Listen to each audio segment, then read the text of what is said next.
안녕하세요. 이번 시간에 저와 함께 리만 곡률 텐서에 대해서 알아보는 시간을 갖도록 하겠습니다. 리만 곡률 텐서, 리만 커버처 텐서라고도 하는데요. 자, 이게 어떤 의미가 있는지 직관적으로 좀 알아보는 시간을 갖도록 할게요. 자, 리만 곡률 텐서, 어떤 곡률, 얼마나 휘어져 있는지를 알 수 있는 어떤 텐서라고 할 수가 있는데요. 자, 여기 같이 한번 볼게요. 자, 이걸 어떻게 결정하냐? 여기 보이세요? 자, 여기는 이거는 2차원 평면입니다. 평면이요. 평면이에요. 자, 요거부터 볼 건데요.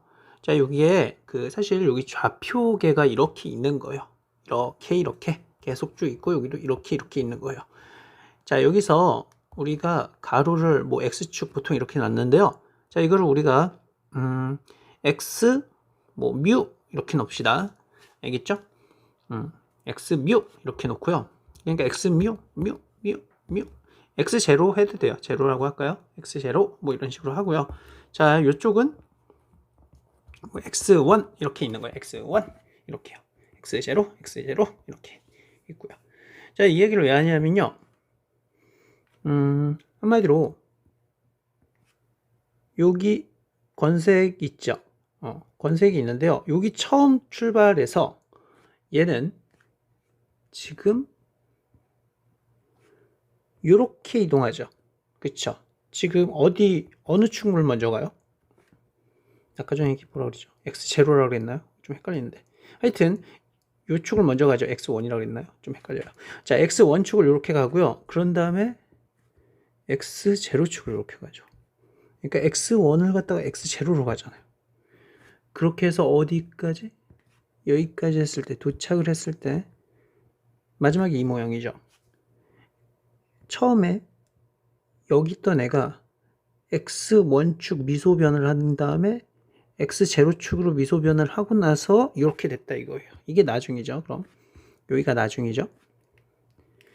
자, 그러면 자, 얘는 처음에는 똑같아요. 지금 일부러 헷갈릴까봐 겹쳐서 그린 건데 똑같은 애예요. 처음에는 시작점이 똑같죠. 똑같은 모양이고요. 그럼 벡터가 이번에는 x1부터 간 게 아니라 어디로 갔다? 네, x0를 먼저 이동했다고 그러죠. x0. 자, x0를 먼저 이동합니다. 그러면 얘가 처음에 여기 있다가 어디로 가요? 쭉 이동하면서, 그렇죠. 처음에 여기로 가죠. 여기 두 번째 있죠. 이렇게 이동하고, 자, 그 다음에 x0축을 따라 이동해서 이렇게 간다 이 말이죠. 얘는 이렇게 이동했다 이 말입니다. 이해되시죠? 자, 처음에 여기 있던 게 이쪽을 따라가서 이쪽으로 가고 또 이쪽을 따라가서 이렇게 가서 결국은 이렇게 이동해서 이게 됐다 이거예요. 알겠죠? 자, 이 얘기를 왜 하냐? 여기까지 이동을 할 때 처음에는 x1을 따라가고 그런 다음에 x0를 따라갔다면 이번엔 반대로 x0를 갔다가 x1으로 간다 이 말입니다. 축의 순서가 바뀌었죠. 그쵸? 어디를 먼저 갈 거냐, 어디로 미소변을 먼저 축을 세울 거냐가 순서가 서로 바뀌었다고요. 자, 그랬을 때 여기 차이 있죠. 얘와, 중요해요.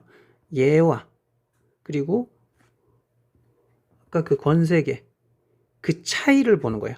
나중 애들끼리의 차이, 나중 벡터끼리의 차이를 보는 게 바로 리만 곡률 텐서인 거죠. 알겠죠? 리만 곡률 텐서는 얘는 이렇게 갔고 얘는 이렇게 갔을 때 나중 벡터끼리 얼마나 차이가 나냐, 얼마나 각도 차이가 나냐, 그걸 본다고요. 있죠? 자, 그렇게 생각하시면 됩니다. 자, 그러면 전체 그 평면의 곡률을 알 수 있다 이 말이죠. 만약 휘어져 있지 않으면 지금 차이가 있어요, 없어요? 차이가 없죠. 그러니까 리만 곡률 텐서가 0인 거죠. 휘어져 있지 않으니까 한마디로 차이가 0인 거죠. 자, 그렇다면 휘어져 있는 곡면에서는 어떻게 될까요? 다시 한번 볼게요. 처음에 얘가 이렇게 있습니다. 자, 얘도 마찬가지로 축이 지금 요 축, 요렇게 축이 있어요. 맞죠? 그리고 요 축이 있네요. 자, 어떤 축을 먼저 갈 건지 그 순서에 따라 곡률이, 그 차이가 변한다면 곡률이 결정된다고요. 무슨 말이냐? 자, 처음에는 시작점은 똑같아요. 자, 얘가 여기 있다가, 자, 얘가 이쪽으로 이동합니다. 자, 중요한 건, 자, 처음에 이렇게 시작점을 잡을 때, 이게 접선면을 따라가야 되죠. 그 축에 대한 무슨 면? 접선면을 따라 이동을 합니다. 쭉 이동해요. 그러면 여기 접하고 결국 이렇게 이동하겠죠. 그쵸? 그 접선면, 요 세로에 대한 접선면이면 당연히 이렇게 이동하겠죠. 그쵸? 얘가 그럼 이렇게 이동합니다. 지금 이게 접선면이에요. 나름 접선면처럼 보이나요? 처음엔 이렇게 했지만 나중에 접선면은 이게 굵고 쉬워졌으니까 이렇게 접선면이 되겠죠. 자, 그리고 나서 이게 이번에는 아까 전에 세로로 이렇게 이동했는데 이번엔 가로축을 따라 이렇게 이동합니다. 접선면인데 어차피 요거니까 그냥 쭉 이렇게 똑같이 요 모양 그대로 이동하면 바로 이 모양이 나오겠죠. 어쨌든 둘 다 접선을 따라 이렇게 이동한 거라 생각하면 돼요. 자, 얘는 이렇게 하고 이렇게 이동했네요. 그쵸? 세로로 이동했다가 가로로 갑니다. 자, 이번엔 그럼 이걸 볼게요. 자, 얘를 볼게요. 색깔이. 자, 얘를 보면 보시다시피 감이 잡히죠. 자, 이번에는 세로가 아니라 가로부터 갑니다. 이렇게 가요. 그러면 여기에 대한 접선면 이렇게 쭉 가면은 얘가 이렇게 생기겠죠. 당연히 그냥 위를 바라보면서 이렇게. 자, 그리고 이거에 대한 접선을 가볼까요? 이 축에 대한, 아까 전에 이 축에 대한 접선을 갔으면 이번엔 세로축, 여기까지 왔으니까 세로축에 대한 거, 세로축. 그러면 세로축이 이렇게 휘어졌으니까 그에 대한 접선은 이렇게 가겠죠. 그쵸? 마지막에 결국 이렇게 됩니다. 그러면 이렇게 갔을 때는 마지막에 이렇게 되고, 또 반대로 이렇게 갔을 때는 이렇게 된다. 그 둘에 뭐가 있어요? 차이가 있죠. 그 차이, 이 차이가 바로 리만 공률 텐서죠. 여긴 차이가 있어요, 없어요? 0이 아니네요. 차이가 있다는 얘기는 공률이 있다 이겁니다. 여기는 차이가 있어요, 없어요? 차이가 없죠. 차이가 없다는 얘기는 값이 0이라는 거고 공률이 없다라는 겁니다. 알겠죠? 나중 애들끼리의 그 차이가 있냐 없냐, 그걸 보는 거예요. 자, 요거를 좀 수학적으로 다시 한번 보도록 할게요. 네, 이번엔 일반 좌표계로 한번 가보겠습니다. 자, 여기 보시면 보세요.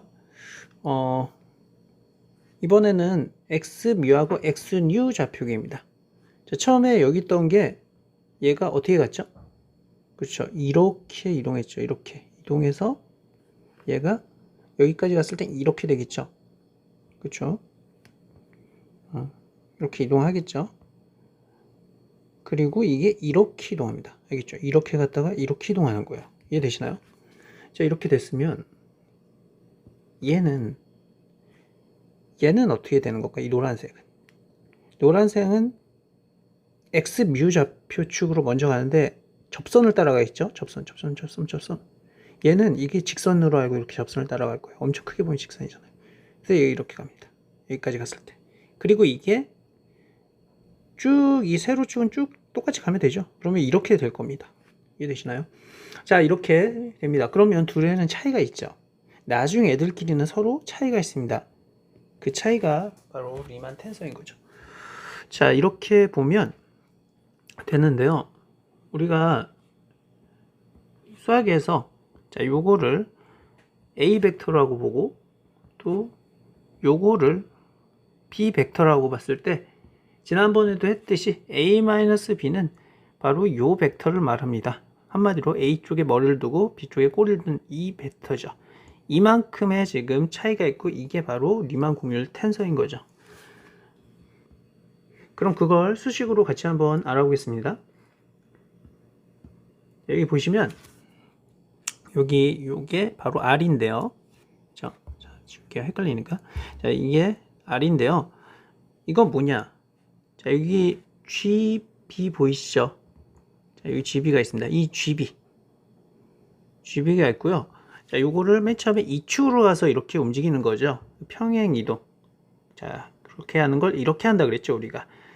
이거 무슨 의미예요? x뮤 좌표계로, 그러니까 x뮤 미소 변화 시 이게 얼만큼 변화냐, 이걸 의미한다 그랬죠. 그건 바로 이렇게 움직였다 이 말이고요. 거기에다가 그럼 요건 뭐예요? 요거는 한마디로 x류 좌표계로 움직여라 이거죠. 그쵸? 간단하죠? 이거를 누구 좌표계로 이렇게 움직였을 때 미소 변화, 그리고 이렇게 움직였을 때 미소 변화. 알겠죠?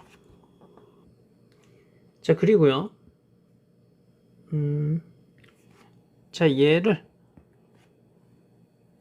그럼 여기선 순서가 반대겠지. 이렇게 가는 건. 자, 얘를 이렇게 움직였을 때 그러면 x뮤가 먼저 나와야겠네요.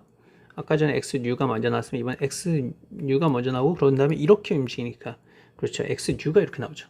이 둘의 뭘 의미한다? 바로 차이와 관련이 있다 이거죠. 그렇죠?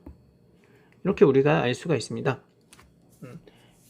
직관적으로는 요 화살표가 없으면은 평면이고 있으면은 그 있는 크기가 클수록 곡률이 큰 거죠. 그 곡률 정도를 알 수가 있는 거죠. 네, 그럼 이어서 가보도록 하겠습니다. 자, 그렇게 된다면 결국 이 값을 구한다는 건 우리가 리치 텐서를 구한다는 것과 같죠. 자, 그런데 여기서 요거 보이세요?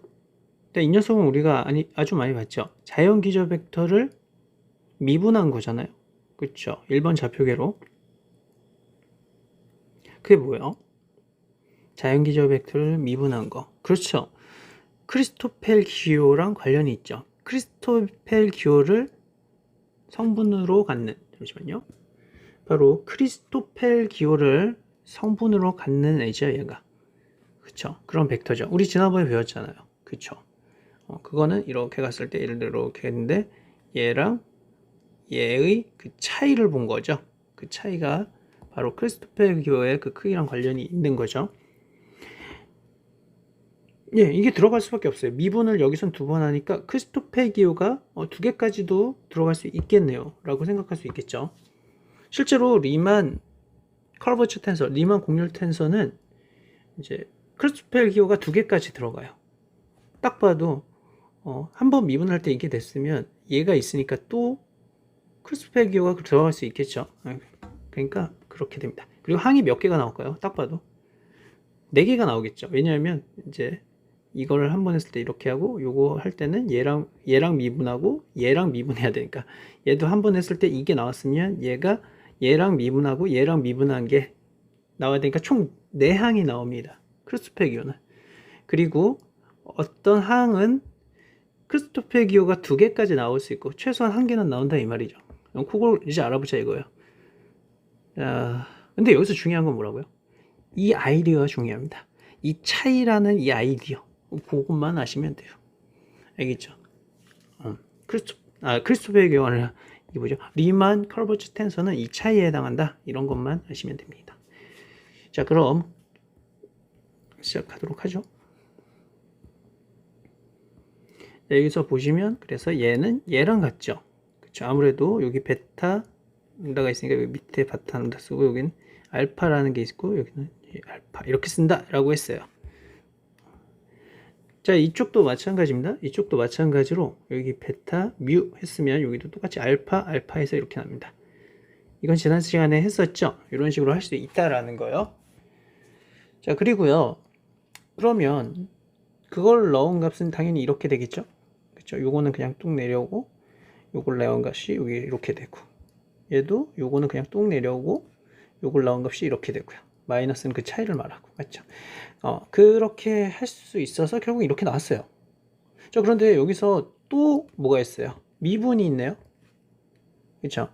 이제 또 미분이 있네요. 그러면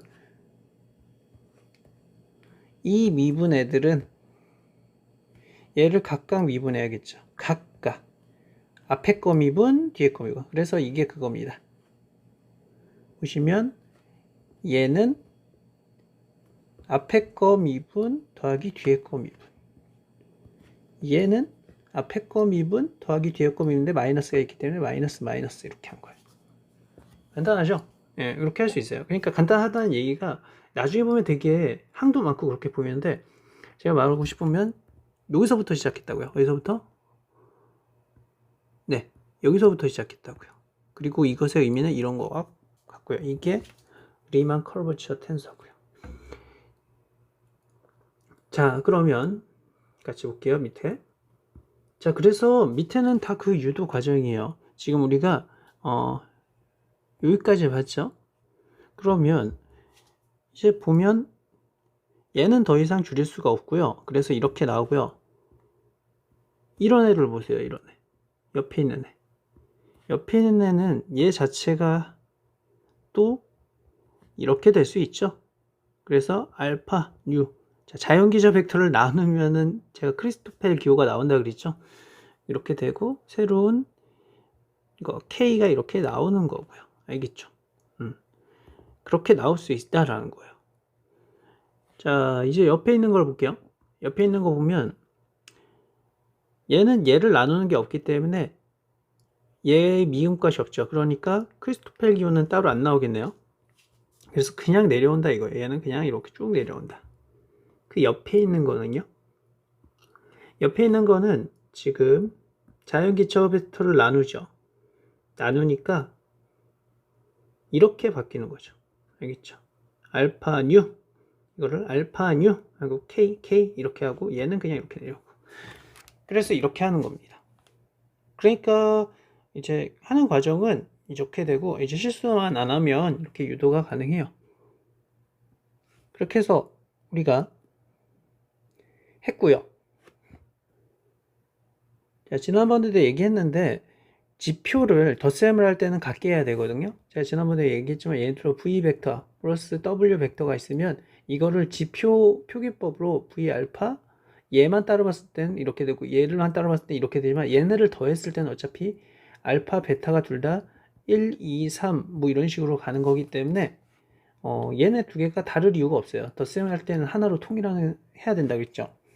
이렇게 바꿔야 됩니다. 자, 이 얘기를 왜 하냐? 자, 여기 이렇게 나와 있죠. 얘가. 그쵸? 그리고 그 옆에도 색깔이 없어서 검은색으로 할게요. 그 옆에도 이렇게 나와 있는데 다르죠? 그러니까 K를 뭘로 바꾼다? 알파로 바꾸면 좋겠네요. 그쵸? 그러면 다 알파로 통일합니다. 여기는 잘 됐네요. 여기는 K를 뭘로 바꾼다? 알파로 바꾼다 이거예요. 그렇게 해서 이렇게 됩니다. 그러면 덧셈에서 이런 식으로 될 수 있다라는 거죠. 자, 여기까지 한 다음에 이거를 똑같으니까 이걸 하나 묶고 이거를 괄호로 이렇게 쳐주면 되죠. 그리고 그 괄호 친 게 뭐예요?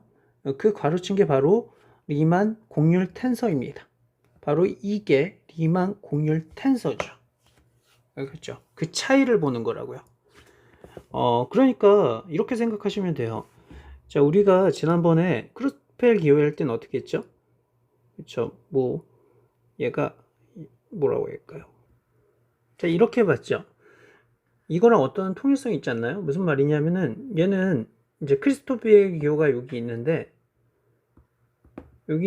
뒤에 이렇게 GK라고 돼 있죠. 맞죠? 그러니까 얘가 얼마나 있나 뭐 이런 건데 여기서도 마찬가지입니다. 여기서도 비슷하게 이 차이라면 GK처럼 G 알파를 놓고 알파로 놔도 되고 사실 K로 놔도 되는데 지표는 상관없는데 네, 하여튼 그렇게 놓고 이 앞에 있는 그 전체를 뭘로 놨다? 앞에 있는 거 전체를 리만 공률 텐서로 놓은 거죠. 얘도 그 앞에 어떤 성분 전체를 크리스토펠 기호로 놓듯이 여기서는 그 앞에 있는 걸 전체를 리만 공률 텐서로 놓는다 이겁니다. 자, 정리를 할게요. 정리를 하면 결국은 이렇게 가나 이렇게 가나 그랬을 때 그 차이가 바로 리만 곡률 텐서를 말하고요. 이거는 네, 크리스토펠 기호 관련이 있겠죠. 왜냐하면 자연기저 벡터를 미분한 게 크리스토펠 기호가 나오니까 그걸 한 번 더 미분하면 크리스토펠 기호가 하나가 더 나올 수도 있겠네요. 네, 그래서 이런 식으로 나온다. 항은 4개다 라고 우리가 할 수가 있습니다. 자, 그리고 추가적으로 보시면 우리가 자, 이 크리스토펠 기호할 때 K가 이렇게 나왔죠. 여기는 알파가 있으니까 얘가 알파가 되겠죠. 그쵸? 여기가 K면 여기 K 뜻이 여기가 알파가 있으니까 이 전체에 나타내는 리만 공률 텐서는 위에가 알파가 있어야겠죠. 그리고 여기 베타, 람다, 뮤 이렇게 됐다 라고 생각하시면 베타, 뮤, 뉴 이렇게 됐다 라고 생각하시면 됩니다.